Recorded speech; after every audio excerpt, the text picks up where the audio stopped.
Selamat pagi, bertemu kembali dengan Ibu Dia Arumsasi dalam pelajaran ekonomi untuk kelas 12 di semester 2 tentang perusahaan dagang. Dan hari ini kita akan belajar mengenai jurnal penjualan ya, jurnal penjualan.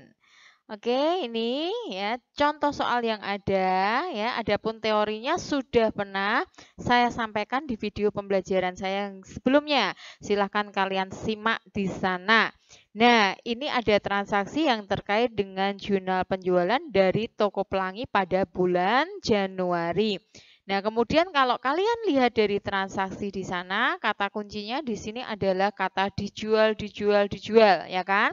Tetapi di sini ada syarat pembayaran. Syarat pembayaran sudah pernah saya jelaskan. Artinya di sini adalah ketika menjual barang secara kredit kita tidak menerima uang secara langsung, tetapi kita memberikan syarat pembayaran kapan utang itu harus dilunasi, ya kan? Karena menjualnya itu secara kredit tidak menerima uang secara langsung, berarti nanti akan menimbulkan piutang. Artinya kita mengutangkan. Nah, kalau piutang itu bertambah, maka letaknya akan ada di sebelah debit. Nah, penjualan kita, barang yang kita jual kan bertambah, maka penjualannya nanti terletak di sebelah kredit.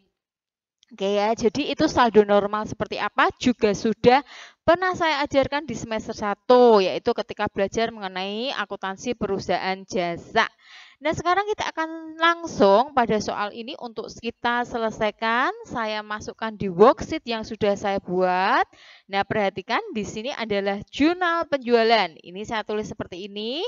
Kemudian ini adalah toko pelangi ya. Kita beri nama toko pelangi. Oke, nah saya akan memasukkan angka-angka itu nanti kali 1000. Artinya, karena tadi dalam jutaan berarti 3 angka di sebelah setelah ribuan itu tidak saya tulis ya. Oke, ini seperti ini. Nah, kalau kalian ingat untuk jurnal penjualan ini sebenarnya kolomnya sama dengan jurnal pembelian yang sudah saya ajarkan di video pembelajaran yang lalu. Nah, di sini hanya ada tanggal, nomor faktur, keterangan, syarat pembayaran, referensi, dan piutang dagang ya, piutang dagang di sini. Oke, ini kebalik nulisnya. Piutang dagang. Ini makanya tadi saya katakan ketika menjual barang tapi tidak menerima secara langsung berarti itu kan mengutangkan. Nah, karena mengutangkan maka dinamakan piutang. Ketika piutang bertambah letaknya adalah di sebelah debit. Kita pernah mencatat itu dalam jurnal umum ya. Kemudian di sini adalah penjualan di sebelah kredit ya. Jadi jurnal umumnya nanti sebenarnya bentuknya seperti ini. Tapi karena kita melihat bahwa transaksi dalam perusahaan dagang itu banyak, supaya pencatatannya lebih efektif, maka harus dibuatkan jurnal khusus, ya kan? Karena perusahaan dagang biasanya skalanya lebih besar daripada untuk perusahaan-perusahaan jasa. Oke, ini dijadikan satu.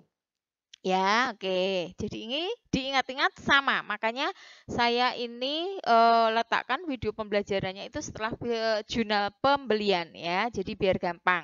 Kita akan mulai ya, kita akan lihat di sini tanggal 9 Januari ya, UD Dinamika. Faktur 41. Oke, tanggal 9 Januari ya. Kemudian 41 CV-nya Dinamika ya. Kita tulis seperti ini, mudah. Kemudian di sini syarat pembayarannya adalah 2/10 N/30 ya. Jumlahnya 3975. Syarat pembayaran 2/10 N/30 ya. Jumlah pembayarannya tadi 3975. Tulis di sini 3975. Ya, ini yang saya katakan tadi kali 1000. Mudah, gampang ya, hampir sama dengan jurnal pembelian. Dan ini saya yakin ya, walah gampang ini ya. Terus langsung video saya di skip dan tidak ditonton sampai habis. Oke ya. Oke. Gitu ya. Contoh ini just kidding. Oke, kemudian tanggal 15 ya Januari UD Gunawan nomor faktur 42. Ya, 14 Januari 42 nomor fakturnya. Terus ini UD Gunawan.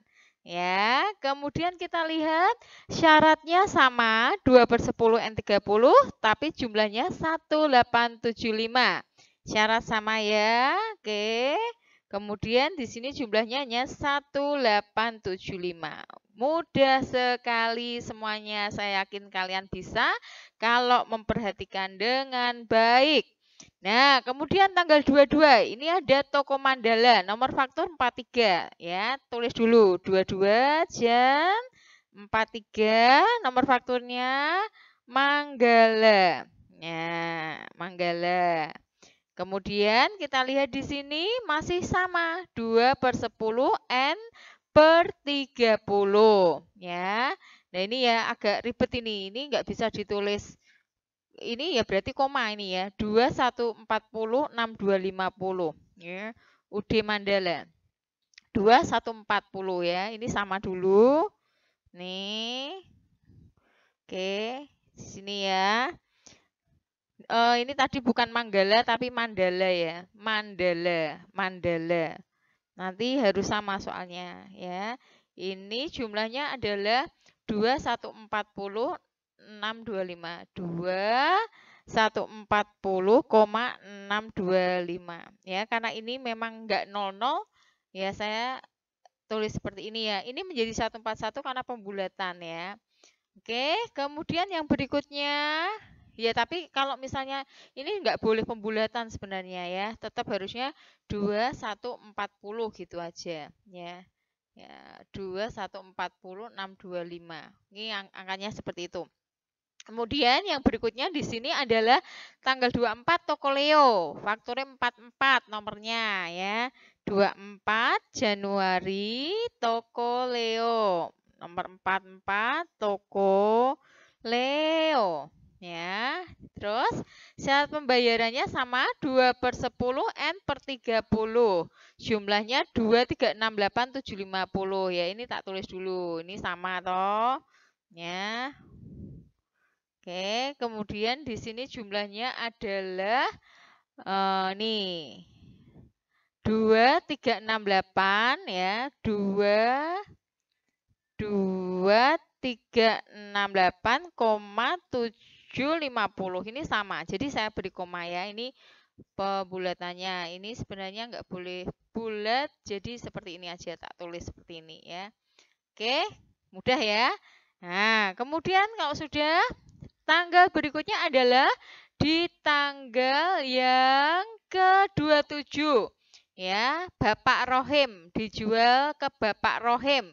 Nomor fakturnya 455 ya, 27 Januari nomor faktur 45 Bapak Rohim ya.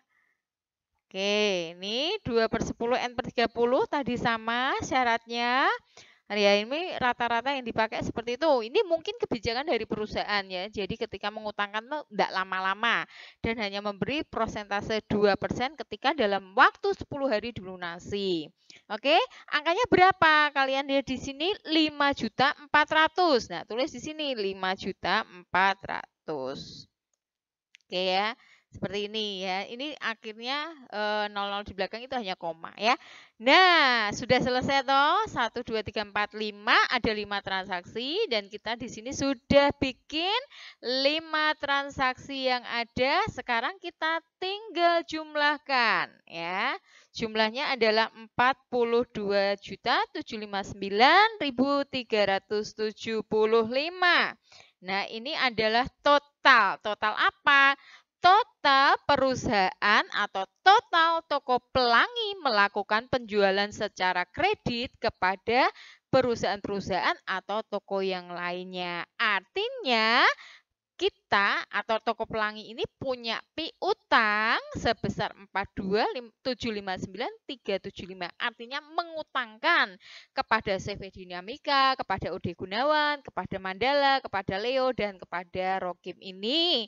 Jumlahnya sudah ada. Jadi intinya kesimpulannya jurnal penjualan ini berguna untuk mencatat transaksi penjualan suatu perusahaan yang dilakukan secara kredit karena tidak menerima uang secara tunai atau kas, tetapi akhirnya memiliki yang namanya piutang. Sehingga akunnya adalah piutang di Oke, sehingga akunnya adalah piutang di sebelah debit karena bertambah mengutangkan, dan karena menjual penjualannya bertambah diletakkan di sebelah kredit.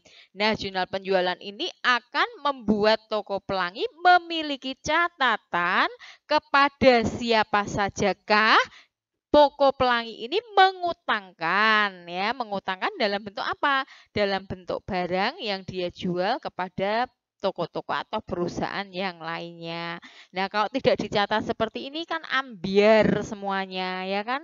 Udah jual barang, ya ngutangke, tapi nggak dicatat ngutangke ini sama siapa saja, lupa, ya toh nanti akan terjadi yang namanya akhirnya toko bisa bangkrut karena dia dipermainkan karena kliennya itu tidak bayar utang, ya kan, karena tidak dicatat. Maka fungsi dari jurnal penjualan ini adalah memberikan catatan yang ya cukup valid dan akurat kepada siapa saja dia itu mengutangkan atau memiliki piutang, ya, atas penjualan yang dilakukan secara kredit, ya. Kalau penjualannya secara tunai sih nggak masalah, ya, duitnya langsung diterima gitu kan, no problem, nggak harus nagih-nagih. Tapi ketika dia menjual barang tapi secara kredit ngutangke, ya harus dicatat, ya kan, harus ditagihkan juga. Dan dengan syarat pembayaran seperti ini, artinya toko pelangi itu juga nanti memiliki catatan. Misalnya dinamika itu membayarnya kurang dari 10 hari, ya sudah ngelunasi, berarti nanti diberikan potongan 2% dan sebagainya. Tapi kalau misalnya lebih dari 10 hari nggak ngelunasi, ya tetap harus ada pelunasan, yaitu di 30 hari sesuai dengan syarat pembayaran yang sudah mereka sepakati. Oke, terima kasih. Begitu saja.